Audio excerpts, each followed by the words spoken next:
Smile. What's up, beautiful? Have a good day. Hey, what's up, girl? How you doing? Somebody's acknowledging you for being beautiful.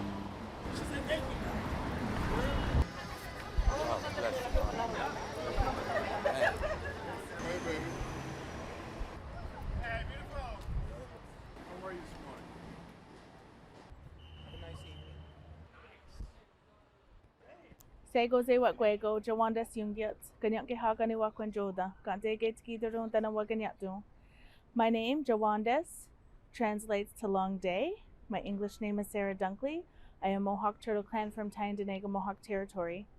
I want to bring our minds together as one today as we give thanks to the Creator and all that He has created, beginning with the people, the earth, the water, the fish beings, and everything in creation all the way up to the sun, the moon, the stars, and ending with the Creator. Gunjokwa, Zeudahosio Scotnigari Wesa, Negadi da Chidawanuradons ne Sangwe Dison, ne Wahiros Anu Aguego Gina Hoda de Dawari Neju Hunjade. Aguego Uskanji and Didwawe Nuni and Guahnigura, then Odeatin Huradune Ungwe Sua, Atunai du Hoknagwahnigura. Aguego Uskanji and Didwawe Nuni and Guahnigura, then Odeatin Huradune, Yatinista Hajio Hunjade, Atunai du Hoknagwahnigura. Aguego Uskanji and Didwawe Nuni and Guahnigura, then Odeatin Huradune, Gatnigarunio, Atunai du Hoknagwahnigura. Aguego Uskanji and Didwawe Nuni and Guahnigura, then Odeatin Huradune, Ganjun Sua. Atonai du Hokni Guahnigura. Aguego Uskanji and Didwawe Nuni and Guahnigura, then Odeatin Horadune, Ojino Asua. Atonai du Hokni Guahnigura. Aguego Uskanji and Didwawe Nuni and Guahnigura, then Odeatin Horadune, Odera Sua, Ohunde Sua, then Onukwa Sua. Atonai du Hokni Guahnigura. Aguego Uskanji and Didwawe Nuni and Guahnigura, then Odeatin Horadune, Garunda Sua, then Ogure Sua. Atonai du Hokni Guahnigura. Aguego Uskanji and Didwawe Nuni and Guahnigura, then Odeatin Horadune Gundirio, Atonai du Hokni Guahnigura. Aguego Uskanji and Didwawe Nuni and Guahnigura, then Odeatin Horadune Jun Hekwa, then Ogahik Sua, Atonai du Hokni Guahnigura. Aguego Uskanji and Didwawe Nuni and Guahnigura, then Odeatin Horadune Gayeri Nigurage, Atonai du Hokni Guahnigura. Aguego Uskanji and Didwawe Nuni and Guahnigura, then Odeatin Horadune Ojidan Gua. Atonai du Hokni Guahnigura. Aguego Uskanji and Didwawe Nuni and Guahnigura, then Odeatin Horadune, Getiso Togara Dueras, Atonai du Hokni Guahnigura. Aguego Uskanji and Didwawe Nuni and Guahnigura, then the Chidawan Uradune, Sungwagia Jokeneka Grakwa, Atonai du Hokni Guahnigura. Aguego Uskanji and Didwawe Nuni and Guahnigura, then Odeatin Horadune, Yetisota Asantaneko Wanidarajas, Atonai du Hokni Guahnigura. Aguego Uskanji and Didwawe Nuni and Guahnigura, then Odeatin Horadune, Gayeri Nyungwezige, Atonai du Hokni Guahnigura. Aguego Uskanji and Didwawe Nuni and Guahnigura, then Odeatin Horadune, Yojisto Gorinyu Jitkoruhyade, Atonai du Hokni Guahnigura. Aguego Uskanji and Didwawe Nuni and Guahnigura, then Odechidawan Uradons ne Sangwa Dison, Negaza Stanserawana Zauyera, Atonai du Hokni Guahnigura. Onetonyore what kaderi what queni dogot to tano so get nigurha is a gane a izwa de sunduro to nywanage.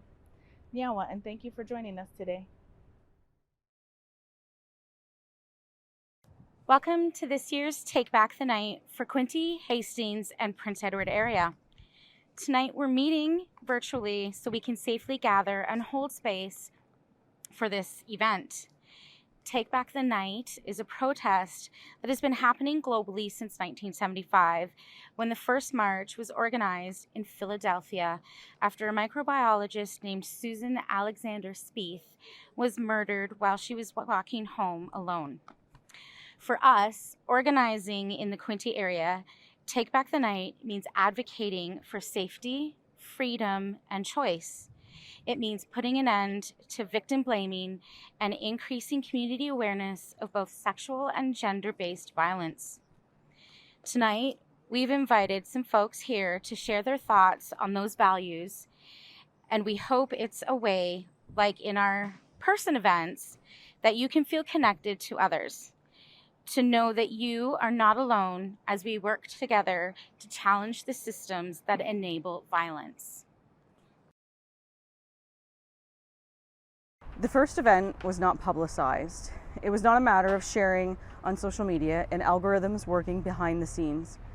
It was a small group of local women who wanted to take a stand on sexualized violence here in the Quinte area. It was handwritten posters affixed to hydro poles, word of mouth between advocates and allies, picking up the phone and starting a conversation.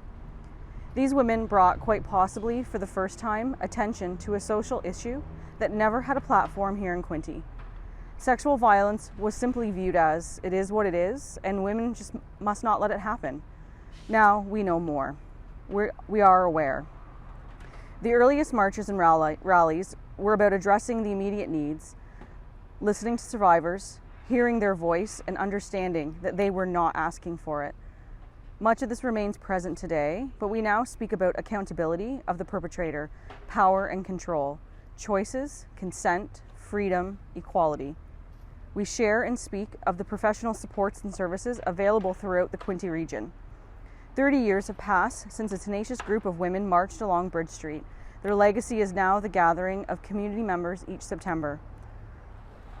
For 30 years, we have come together as a community to show survivors that they are not alone and that they matter. Friends and family are present. Peacefully, strangers stand at Market Square and no longer feel alone.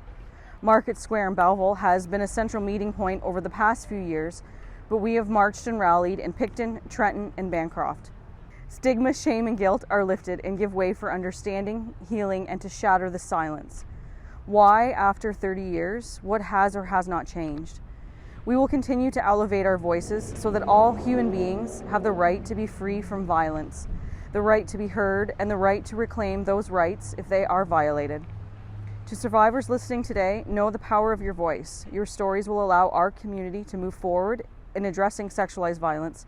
And as we continue to grow in numbers, we educate and empower one another.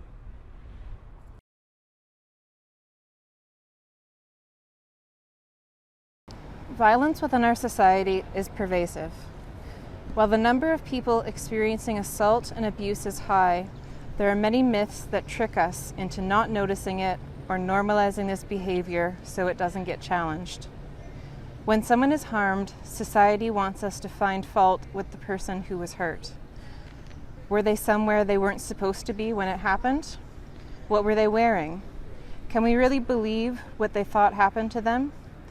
They must not know all the good things that person has done.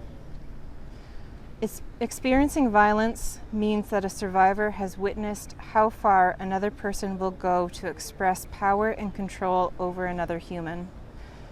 They see how much hurt another person can do just to feel better about themselves. Before you judge, consider that abusers rely on our societal response to blame a survivor first. So what does the end of victim blaming look like? It's asking a survivor how they feel and what they need. It's thinking about whether the questions you have help the person who has been hurt, or do they only help you feel better? It's compassion, and it's ending violence for good. We'll never be defeated! 1, 2, 3, 4! 1, 2, 3, 4! So my name is Chris Morgan. I'm just here to support and participate in Take Back the Night here in August in Belleville, Ontario. So I'm so happy to participate in such an important event. Take Back the Night means a lot as it brings awareness and importance to all of us about women's issues, safeties, and equality.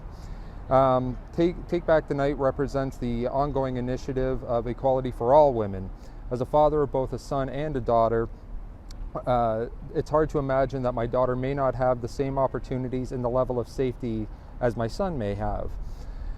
For this reason, I have tended to Take Back the Night for many years, and my participation continues. To see our community come together for such an important event is inspiring, but it's also a reminder of the work still ahead of us.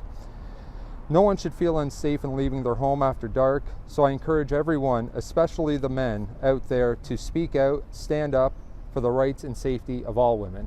Thank you.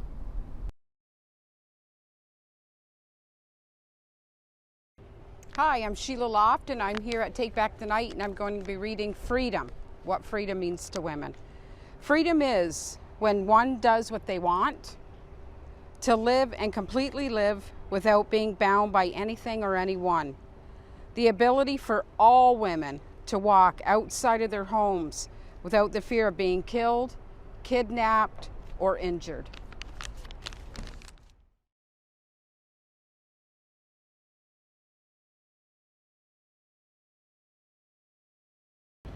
My name is Sarah Dunkley, and this is my poem called The Obscene Truth. Little eyes peeking through, full of fear, what to do. Mama's crying, daddy screams. I disappear to my happy dreams. One big hit and down she goes. I only wish that someone knows. Mama's hurt, black and blue. Heart is broken, torn in two. Daddy's angry, turns to rage. Wish we could hide in a faraway cage. Someone knows, but what do? They take us away from all that we knew. Pulling us off Mama's arm, relieving us from his harm. Taking us away from each other, never to know or see our mother. Our language is gone, our culture dead. They tell us we're much further ahead. Growing up in this strange place, never to know my true race. Anger and hatred fill my heart because I don't fit into any part. My skin is different, my heart is sour. I am missing a huge piece of my power. Because he hit her and she didn't leave, we are all left here to grieve. The loss of community, family, and friends. How can we ever make amends? The loss of culture, language, and identity. The truth of it all is just obscenity.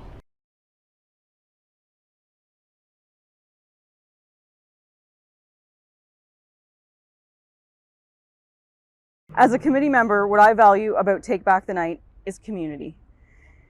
Each year, our community continues to strengthen year after year as we come together. 1 in 3 women worldwide experience some form of sexual or intimate partner violence. Less than 50% will actually report. Take Back the Night loudly proclaims that you are not alone. It's not just about folks that make up the committee and plan the event. It's the gathering of many people who join together, and we may not know each other. Community is central to the human experience. It's a sense of belonging. It enables us to share, to connect, to learn, and to continue to evolve. In solidarity, our committee continues the tenacious work of those women who marched 30 years ago in small numbers on their lunch break and rallied through the streets of downtown to show women that they were believed decades before Me Too and Time's Up. We continue the work of those who chanted loudly, whatever we wear, wherever we go, yes means yes and no means no. And we will always proudly wave handmade banners to protest a basic human right, to walk at night without the fear of being raped, harassed, or otherwise harmed, to not be warned that because you are a girl, you should reconsider your outfit or not walk home alone after dark. This is bigger than being scared alone at night. It's about women's bodily autonomy, choice, and challenging deep-rooted misogynistic perspectives. It's a community that continues to gather, to learn, and listen to others' experiences and give safe space to those to tell their story. Hearing another's lived experience should make you feel uncomfortable in the sense that it shifts your perspective.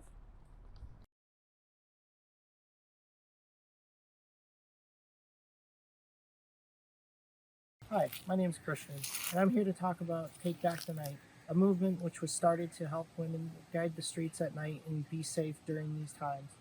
Especially during COVID, people have been inside their houses for a long time, and now that people are starting to get out, we need to make sure that the streets for women and everybody in particular can be safe and navigated in such a way where people don't have to think about what might happen if they walk the streets alone.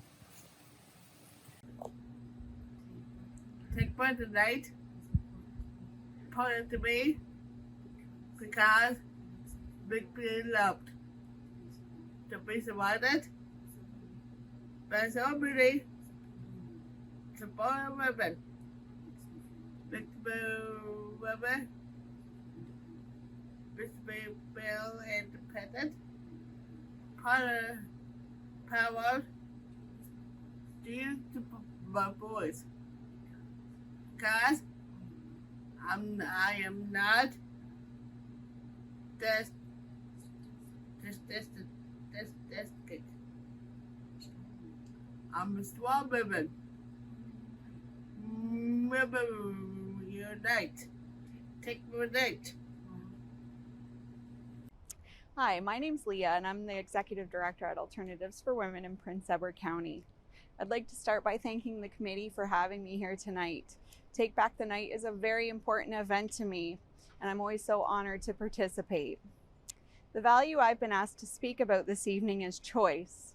It's an important one, as every choice we make can impact our lives and help shape us to identify who we are to ourselves and to other people. Choice is a crucial consideration when examining the rights of women and girls. As a modern Western society, most of us are blessed with the privilege of choice. We get to decide where we live, what we wear, what professional path to follow, who to marry, and how many children to have, if any. Because these choices are protected by law, many assume that women are free to live their lives however they choose. We know this isn't always the case. 1 in 3 women worldwide experience some form of sexual violence or intimate partner violence in their lifetime, and less than 50% of victims report these crimes. When we consider how gender-based violence affects women's choices, many would say they have little choice in many aspects of their lives, or fear the consequences of those choices. If a woman is being stalked, she may not get to choose where she lives. If a woman chooses to wear a miniskirt, she may be blamed for being raped. If a woman chooses a professional path, she may be stymied by glass ceilings. If a woman is under the control of an abusive partner, she may not have the decision-making power in the relationship. Even small choices, like whether a woman can go for a run after the dark, are affected by the risk of gender-based violence. Although the inequalities experienced by women do sometimes limit or affect our choices, we still have the right to choose. We can choose to rise up and speak out. We can choose to support each other, empower each other, encourage each other, rally together, and stand up against gender-based violence. We can choose to educate younger generations on consent and healthy relationships. We can choose to continue a movement that the women before us worked so hard to progress. I've been so lucky to meet hundreds of strong women over the years in my line of work. I'm always so inspired by their resilience, courage, perseverance, and grit. I've witnessed time and time again that when women exercise their right to choose, remarkable things happen. For these women, I'd like to read a poem. It's written by a poet named Fatima Raza, and it's called She Chose to Be Strong. She knew she could become weak, but she had the choice to stay at her peak. She knew she could rest, but she had the choice to be her best. She knew she could give up, but she had the choice to stand up. She knew she could wither, but she had the choice to shimmer. She knew she could hide, but she had the choice to fight what's inside. She knew she could be ordinary, but she had the choice to be legendary. She knew she could be another dead soul, but she had the choice to achieve her goal. She knew she could always crave, but she had the choice to be brave. She knew she could close all the doors, but she had the choice to explore the abandoned floors. She knew she could be a survivor, but she had the choice to be a warrior. She knew she could not withstand the storm, and so she chose to be the storm. She knew she had the choice, so she chose to be strong. I'd like to thank you all for hearing what I have to say. I long for the day that we could march together again, bringing awareness to gender-based violence and promoting safety for all. Safety for all is an important part of Take Back the Night. We all need to make it safe for everyone to be on our streets. This means neighborhood watches and civic involvement, intervening if you see something concerning, or at the very least, calling for help. If you see something, do something. Everyone has the right to be safe on the streets. Women in particular have been forced to take precautions when walking alone at night. We look over our shoulder if we hear a noise. We walk quickly if we see other people. We carry whistles, we carry pepper spray. The list goes on and on. We shouldn't have to take these precautions or be scared to walk alone. The streets should be safe for everyone. We know from the media, from statistics, even our own experiences, that is not yet the case. Take Back the Night brings awareness to these issues and empowers us all to make the streets safe for everyone. Thank you to everyone who contributed to this event with their words, who helped with planning and organizing, and who shared their technical gifts and wisdom towards this video. We hope that this video has inspired you to continue to take back safety in your community against violence and to take back the night.